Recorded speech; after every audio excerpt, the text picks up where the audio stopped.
I'm going to show you some quick tips. I'm going to show you some of the brand new product out this year from a couple different companies. And we'll get into some specifics about Saginaw Bay, for an example. So we're going to go from there. And the first thing we're going to cover should be the first thing anybody ever covers, is safety when you're out on the ice. All right. Safety equipment. These are a pair of picks from Clam. If, God forbid, I should go through the ice, or maybe perhaps you. Everybody goes swimming at some point, they say. All you got to do is, when you go through the ice, put your arms out. That's going to stop you from going down. And then reach over and start picking your way out of the hole. If you keep busting ice, that's okay. You will eventually get to some firm, and then you'll be able to pull yourself out. Right? One of the really nice things from Clam is they've actually made some suits the last couple of years that'll keep you from sinking. The current models are the Rise. It doesn't have any insulation, but they're cut so you can bulk up. Or the Ascent, which does have liners in the bibs and the jacket. All right. Big thing always is, whether you're walking out or you're on a machine, you want to use a spud. And this is one from Jiffy, and it's heavy as, So whether I'm walking, 1-2 thrusts, if it goes through the ice, I'm doing a quick turnaround and heading back. If I'm not breaking through in 2 good hits, I'm going to keep going. If I'm on the machine and I come up to a crack, Saginaw, Lake Erie, wherever, I check the ice in front of the crack, and I check the ice on the other side of the crack. It doesn't do you any good if you launch before the crack and then come down on soft ice. So check both sides of it. If you got to walk down the crack a little bit to come back and check where you think is the best place to go, so be it. Take that extra time. Safety is the key. You can't ice fish without an auger. And when it comes to walleye fishing, I use my Jiffy. All right, and this is an 8-inch. Love it. It's got a quick disconnect right here. Nice thing about Jiffy is, if I'm on big water, I can throw on my 10-inch. I don't want to mess around with an 8-inch when I might be getting a 12, 13, 14, 15-pound walleye, maybe when Lake Erie freezes. Right? I can change that up to a 6-inch if I want to go pan fishing. Nice thing about that is Jiffy doesn't break the bank when it comes to the lower units, the drills themselves. They call it the drill assembly. So you could actually make one auger into 3 just by having different sizes. All right. New product. That's what I promised. So we are going to start out with Northland. I was going to do a box open, unboxing, whatever they call it. And I couldn't wait yesterday. I had to look. So we've got 2 new products. Something I'm going to share with you guys. And there we go. So the first new product, this used to be called an airplane, now it's called a puppet, and now they've got the rattling puppet minnow. All right. It's got an extra big wide gap hook in the back. It does make some noise. And then they've got the Glow Shot Fire Belly Spoon. Now, if you were to look at it from a distance, you would say, Chuck, that looks like a forage minnow. And you'd be kind of right. It does look like a forage minnow. But it took that glow stick, made it in, they had the Y-shaped looking bait before a spoon. And then they put it in with some brand new paint jobs that look really hot. This is a parakeet. It's metallic blue with a little yellow chartreuse and a little red throat on it. That's going to be hot. They are selling their rattling shads in a blank. No, I haven't taken these in to get painted yet, but I had the larger size, and I took them over to Dave Donka Domka over at Domka Outdoors. Dave did a fantastic job. Chartreuse Wonder Bread. Some of my favorite crankbait colors went on it. These are the big Magnum airplanes. They're 1 ounce. And I'm going to drop those down this spring when we start jigging hair on the lake. I'm going to try that. All right. Another new product. This one's from Clam. It's called the Tika Minnow. It's a zinc alloy body. The fins are not plastic. They're part of the body. They are not going to break off. Once the hardware starts bouncing around metal on metal, it does make like a little rattle noise type thing. So that's cool. This is not new, but I want to share it with you guys anyway. This is a 10-foot transducer extension. I've seen a lot of people using Vexilars, open water, Detroit River, and, you know, they just ice fishing, throw the float over the side of the boat. Well, your rod is that far away from the boat. The transducer is here by the side of the boat. But if you take like a short rod, 6 foot, 5'6", old musky rod maybe, you could zip tie this extension over to the tip, put the tip right into the water, right where your jigging rod's going to be. So it's shooting straight down. There's the bottom, there's the fish, there's the rocks, or there's the lure. You're avoiding the rocks, so that's a good thing. Also from Vexilar this year, they came out with a lithium battery. So it's actually half the weight. I think it's a little bit lighter than half the weight of a lead cell. Comes with a little 3 amp built-in fuse for it. If it snaps, whatever, you can pull it out, put a new 3 amp fuse in there. 2,000 charges with this. Lead acid, you're getting like 1,000. Pretty good. The weight's the big thing. And they've come out with the FLX 30 broadband. 7 different bands with 20 steps of interference rejection at each one. So no matter where you're at, you can pump that up and you're going to knock out every other unit. One of the 2 accessories that I really like with these, one is going to be a must, and that is the neoprene cover. Little $10 item. Goes over, protects the screen while you're traveling. And the next one is going to be the glow ring. Alright. A couple different ways you can mount it. It doesn't have to be on the Ultra Pack like this one. And you know, I had the little flashlights. Everybody had the little flashlights for charging your stuff. You know, the bad thing about it was it stayed in my pocket the whole time. I'm terrible. You know, I'll be honest with you guys. I get so caught up in fishing. You know, I forget to take pictures. You know, it's like get the fish, get it unhooked, get back down there, start fishing again. Right? Same thing with glowing my lures.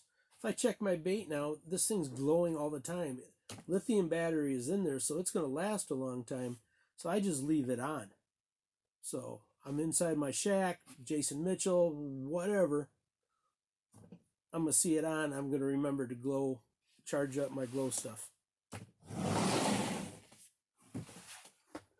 Oh, next up. I'll talk about some dead stick stuff. This is the jaw jacker. Nice thing about this is I can set this up. I can be inside the shack. I can be outside the shack. I can run over and help my buddy grab his fish. I'm going to hear this thing when it trips. Right? Rod goes in here. It gets bent over. It gets caught up in here. That goes out.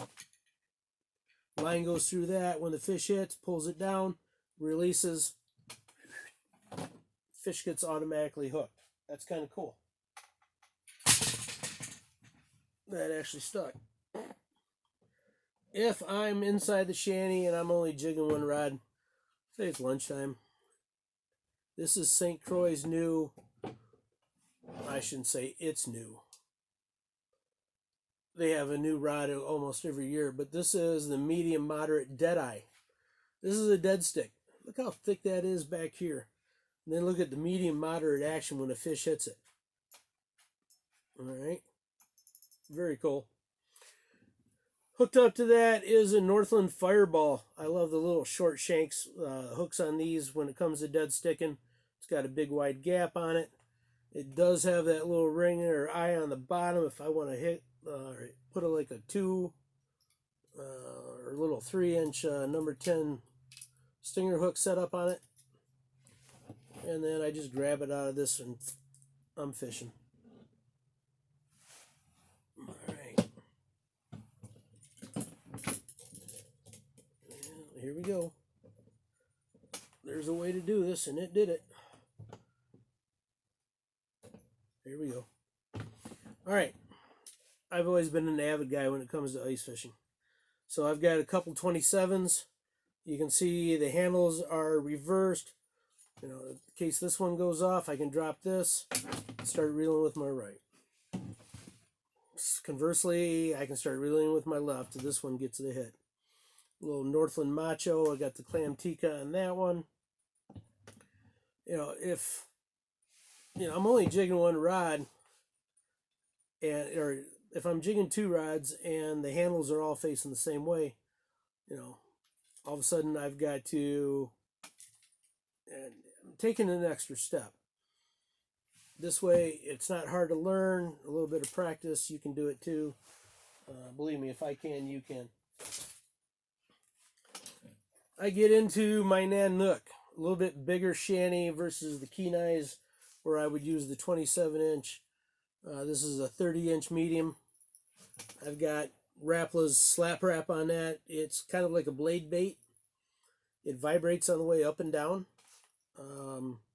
It's got a little UV green perch on it with the orange belly. Quick note, trolling this year back in the spring, we're just hammering them on Rapla's new big number 14 Husky jerks, deep ones. It starts to get a little cloudy and the bite dies. And it's like, crap, we already got 6 fish in like, I don't know, 18, 20 minutes. I mean, they came real quick. Sun goes away. And I'll be honest, I've never tried them before. So I put on that UV green in that big 14 and game on. The fish turned back on again. As soon as the sun came back out, they quit hitting it. And I went back to the chromes. Chrome pink, chrome blue, chrome purple. But when the sun was down, that UV really made a difference. I was caught off guard. And when I'm in the big shacks, the big Jason Mitchells, here's a 36-inch medium heavy. Got a jigging wrap on it.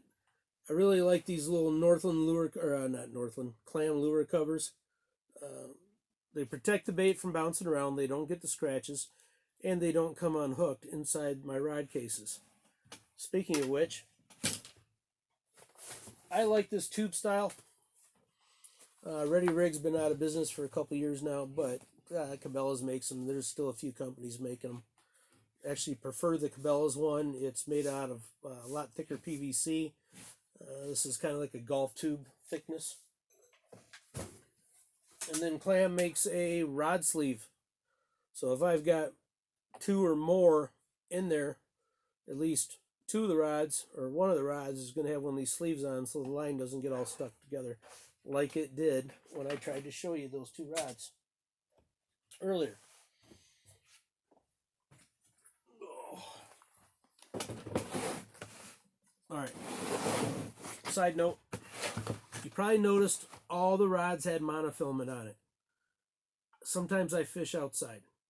So water comes up on a braid. Let's say it's 15 degrees, but there's no wind. I'll go outside and fish. I prefer to sit outside and fish than inside the shanty. I don't want that braid bringing all that water back up to the reel, and what will happen is it'll freeze that thing up solid. So I will go with the monofilament, Trilene XL, 10 pound. You can get the ice lines if you want, but I got more rods than most folks, so I go with the 1,000-yard spool at a time. Right. The dead sticks I might go 8. Yeah, I'm not inland lake fishing a lot for walleye. Maybe I'll go on Houghton or Burton mullet, but most of the time it's either going to be Lake Erie when Breast Bay freezes up, or we go out of Ohio, or I trip up to Saginaw Bay. So I want 10-pound test. Fluorocarbon, absolutely. I thought really hard about trying Seagar, and it was like, which one do I get? There's like 10 different styles and it's way too expensive. I've always had good luck with the Vanish from Berkeley. People talk about their knot strength and blah blah blah. I have not had a problem with that stuff ever. Organization in my shanty. I like the milk crates, whether it's the extra large like this one from Clam or your normal size. Right? So this one would probably be in my Jason Mitchell, the big thermal. I'm running and gunning on the big lake. It holds just about everything I'm going to need lure-wise to get the day done, or get the job done during the day. Love these spoon boxes from Clam. All right, these are all my swimming baits.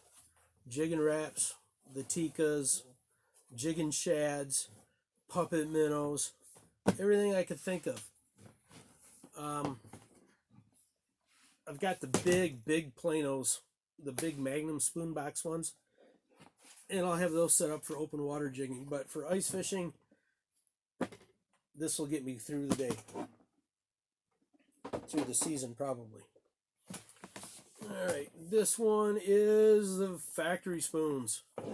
I've got Northland, Clam, everything in there that I'm going to need.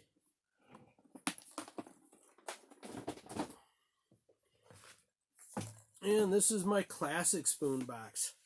All those favorites that from yesterday that still work today. I had so many of them I can't leave them at home. So they go with me. I do like the little lipless rattle baits. Right. Whether it is, well, it didn't rattle, but the slab wrap, for an example. The old rattle and wrap.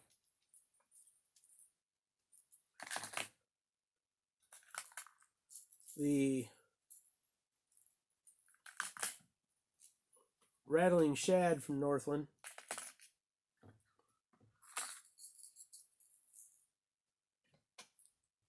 Or the smallest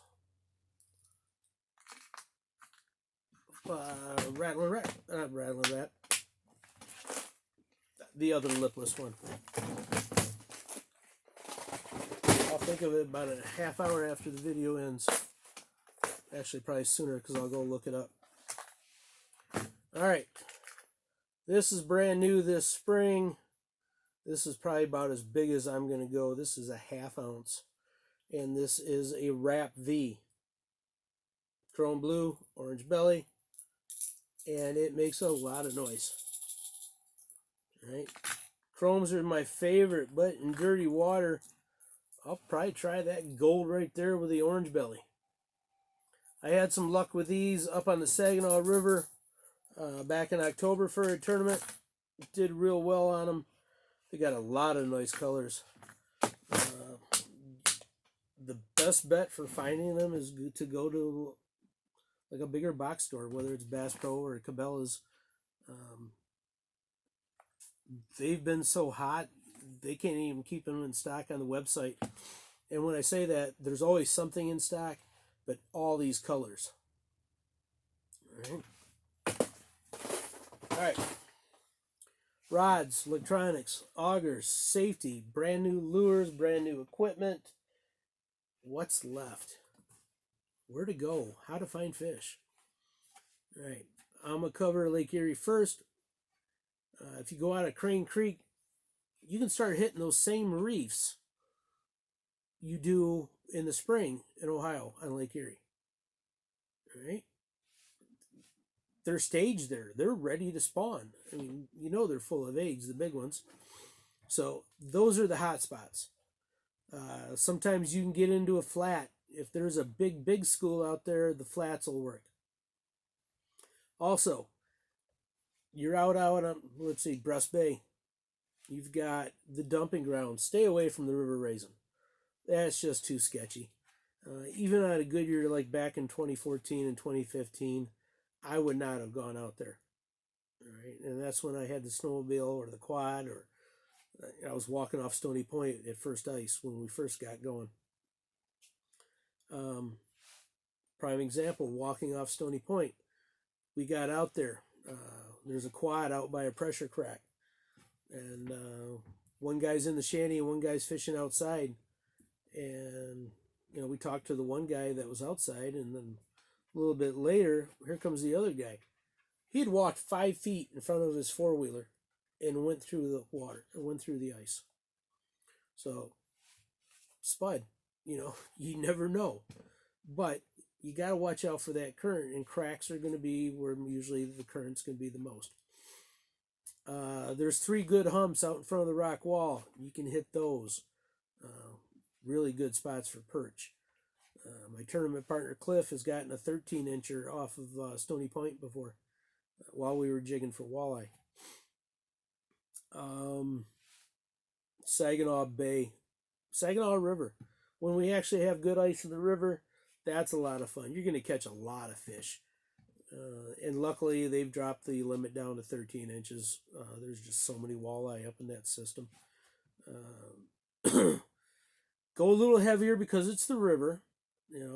Open water, we get into our heads, we got to use 3/8 or heavier. You can drop down to a quarter. I had a lot of fun with a 1/4 ounce spoon from Clam a couple years ago. Number 5, jig and wrap will get the job done. Some folks feel the need to drop a number 7 down. Go ahead. I mean, you will still catch fish. There's that many fish in the system. Where to go on Saginaw Bay? If you launch out of Linwood, you don't have to go far. You can get a lot of nice fish, probably 3/4 of a mile offshore. If you go out of, just say one of the roads where they dead end and everybody parks on the ice, between Linwood and Bay City, again, you don't have to go far. You can get a lot of nice fish in a mile or two. Last time we were up, we launched out of the state park and we went out to the spark plug 1 and 2. Did really, really well. A lot of guys were further out. In fact, one day we put 29 miles on the sled there and back. Had to jump a 3-foot crack with the sled. No big deal. You hit it about 25, 30 miles an hour and you're good. We got out there and I'm going, Cliff goes, "Well, we stopping?" I said, "Well, I got to check the crack." And there was a guy coming up behind me and he had already gotten his spud out. So we walked over there together in case anything had happened. And ice was firm on both sides, no problem. But like I said, it was 3 foot. So he was a little weary because he had a side-by-side. All I did was make a big loop with the Bearcat and then hit it about 25, 30 miles an hour. And we were off and running to our first fishing spot. On the way back, and this is just common courtesy, so think about this. It's just like being on open water where you're trolling. You don't want to cut somebody off on their troll. Be a sportsman. On the way back, it was getting dark, and there were 2 sleds in front of me, so I pulled up. We waited for the first guy to go over, and then I went through. Third guy came over, but we both waited for that third guy to make sure he was safe before we continued on back to the park where we had parked. So, common sense. Types of lures to use. I love fishing a combination. I want a jig and minnow, a jig and wrap, jig and shad, a lipless bait. I really want to try that wrap V in deep, deep water, but I also want a spoon on the other side. Something that rattles or something that glows, I will put up high, and then I'll fish something a little less aggressive below. Give those fish a chance to decide what kind of mood they're in. Dead sticking, 1-2 feet above, early in the morning or in the evening. Those fish are going to be the most aggressive during that time period. That midday bite from 11 to 3, 11 to 3:30, 10:30 to 3:30. I want that thing on the bottom. I want it pinned to the bottom. I want those fish to not have to worry about chasing a bait. They'll just suck it right off the bottom if that's the mood they're in. They'll still eat. You think they're gone, but they're not. All right. Glows early in the morning, at about 5:30, 7 o'clock, from when it starts getting dusk until the end. I will actually switch up about 7:30, 8 o'clock and start putting my chromes down. And I'll put my chromes down from like that 3:30 to 4:35, somewhere in that ballpark. Something that's still going to be shining. If it's a cloudy day all day, I will go rattles and that UV. Really started to gain confidence in that approach.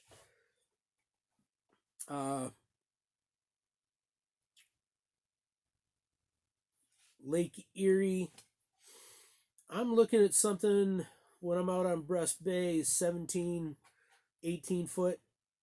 Usually I can get in 19, 22, but so 17-foot contours that run along Stony Point, that's a great spot. Always produces.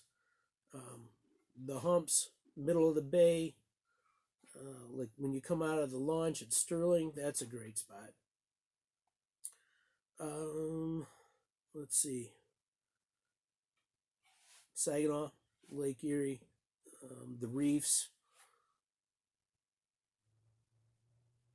Well, here's the best part. I'm actually going to be watching this with you guys. So if you've got any questions during this, go ahead, punch them in. I will answer them as we go along. So I don't have to worry about seeing you guys and doing a live thing. So if you got any questions about anything that I just put forth, please feel free to type them out and I will answer them as we watch the video together. All right? So, hope to see you Monday. I really appreciate it. Thank you, guys.